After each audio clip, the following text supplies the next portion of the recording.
ಆರಾಮಾಗಿದ್ದೀನಿ. ಜಯ, ತಕ್ಷಣ family ಡಾಕ್ಟರ್ಗೆ phone ಮಾಡು. Okay ma'am, ಬನ್ನಿ.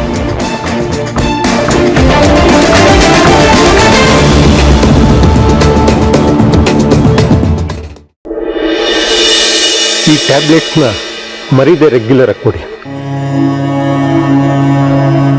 ಅಲ್ವೋ ರಘು, ಮನೆ ತುಂಬಾ ಡ್ರೈವರ್ಸ್ನ ಇಟ್ಕೊಂಡು ನೀನೇ ಯಾಕೋ ಡ್ರೈವ್ ಮಾಡ್ಕೊಂಡು ಹೋದ್? ಯಾರಾದ್ರೂ ಡ್ರೈವರ್ನ ಕರ್ಕೊಂಡು ಹೋಗುತ್ತಾನೆ? ಅದು ಹಾಗಲ್ಲ ಗುರು. ಲಯನ್ಸ್ ಕ್ಲಬ್ ಆನಿವರ್ಸರಿ ಫಂಕ್ಷನ್ ಆದಮೇಲೆ ಒಂದು ಮೀಟಿಂಗ್ ಇತ್ತು. ಆ ಮೀಟಿಂಗ್ ನಾನು ಅಟೆಂಡ್ ಮಾಡಲೇಬೇಕಾಯ್ತು. ತುಂಬ ದೂರ ಇಲ್ಲ, ಹೊತ್ತಾಗಲ್ಲ ಅಂತ ನಾನೇ ಗಾಡಿ ತಗೊಂಡ್ಬಿಟ್ಟೆ.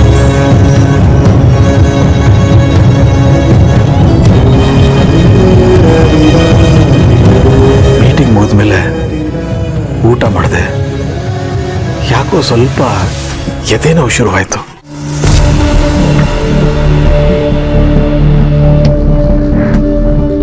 ಗ್ಯಾಸ್ ಇರ್ಬೋದು ಅನ್ಕೊಂಡು ಮಾತ್ರೆ ತಗೊಂಡು ಹೊರಟೆ. ದೇಹದ ಎಡಭಾಗದಲ್ಲಿ ಜೀವನ ಇಲ್ದಿರೋ ಹಾಗಾಗೋಯ್ತು. ಸಿಂಪ್ಟಮ್ ಅದು. ಅಲ್ಲೇ ಯಾವ್ದಾದ್ರು ಪಕ್ಕದಲ್ಲಿರೋ ಹಾಸ್ಪಿಟಲ್ಗೆ ಹೋಗಿ ತೋರಿಸುತ್ತಾನೆ.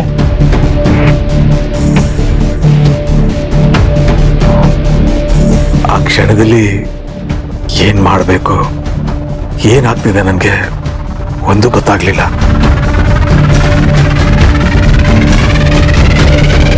ಅಷ್ಟರಲ್ಲಿ ನೋವು ಜಾಸ್ತಿ ಆಗೋಯ್ತು.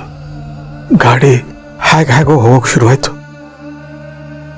ಗಾಡಿನ ಒಂದ್ ಸೈಡಿಗೆ ನಿಲ್ಸೋಣ ಅಂತ ಪ್ರಯತ್ನ ಪಟ್ಟೆ. ಡೋರ್ ಓಪನ್ ಮಾಡ್ಕೊಂಡು ಆಚೆ ಬರೋಣ ಅನ್ಕೊಂಡೆ, ಅದು ಆಗ್ಲಿಲ್ಲ.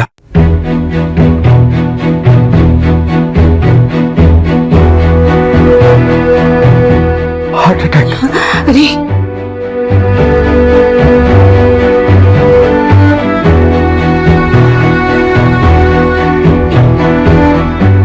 ಕೈ ನಡಕ ಶುರುವಾಯ್ತು. ಮೈಯೆಲ್ಲ ಬೆವರಿ ಒಂಥರ ಭಯ ಶುರು ಆಗೋಯ್ತು.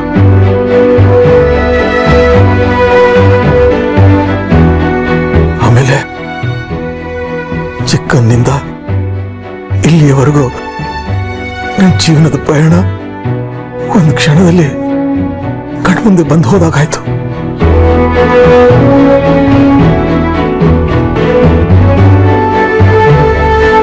ಕಣ್ಣೆಲ್ಲ ಕತ್ಲೆ ಆಗಕ್ಕೆ ಶುರು ಆಯ್ತು.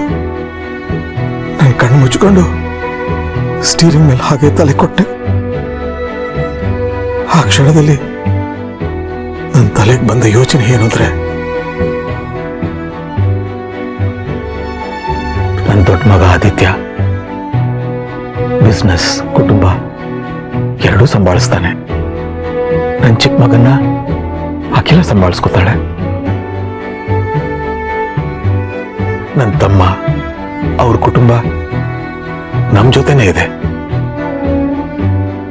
ಎಲ್ಲ ಸರಿ, ಆದ್ರೆ ನನಗೇನಾದ್ರೂ ಹೆಚ್ಚು ಕಡಿಮೆ ಆಗಿ ನಾನು ಹೊರಟೋದ್ರೆ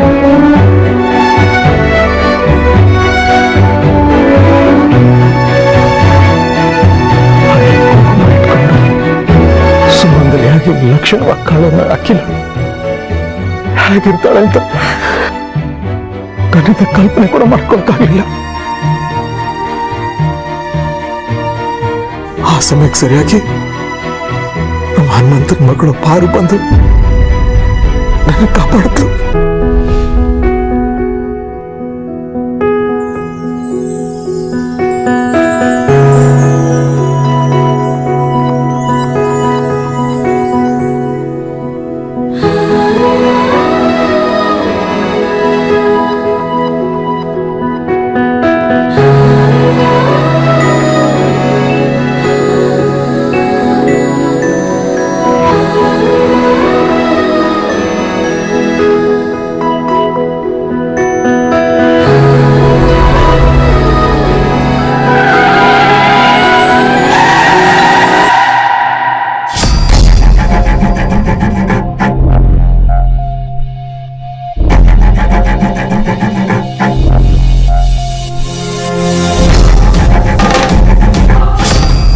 ಯಜಮಾನ್ರೆ, ಯಜಮಾನ್ರೆ,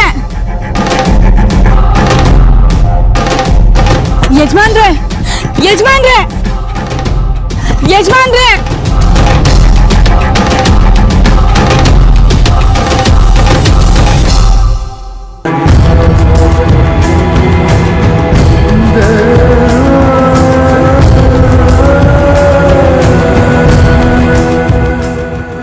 ಅಯ್ಯೋ ದೇವ್ರೆ, ಯಾರು ಸಹಾಯಕ್ಕೂ ಬರ್ತಾ ಇಲ್ಲ. ಯಜಮಾನ್ರೆ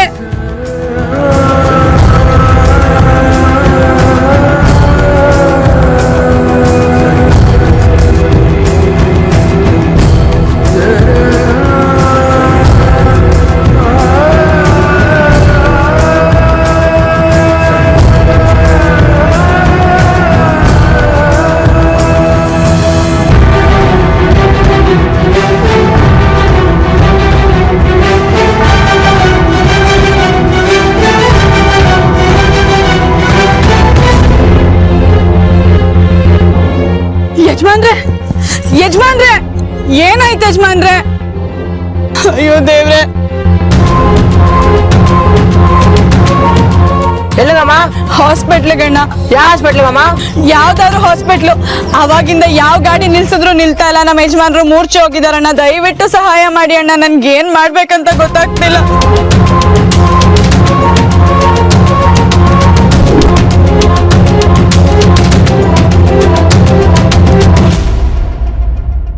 ಅಣ್ಣ ಬೇಗ ಹೋಗಣ್ಣ.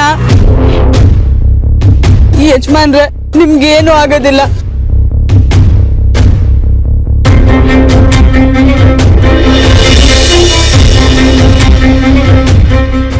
ಆ ದೇವಿ ಆಶೀರ್ವಾದ ನಿಮ್ಮ ಮೇಲಿದೆ. ನೀವು ಬೇಗ ಹುಷಾರಾಗ್ತೀರಾ.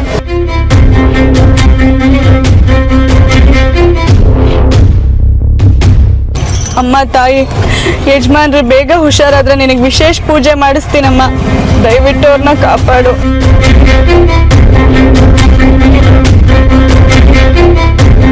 ಬಾರು ಬಂದು ನನಗೆ ಕಾಪಾಡ್ದೇ ಇದ್ದಿದ್ರೆ ಇಷ್ಟೊತ್ತು ನಾನು ಸತ್ತೋಗಿರ್ತಿದ್ದೆ.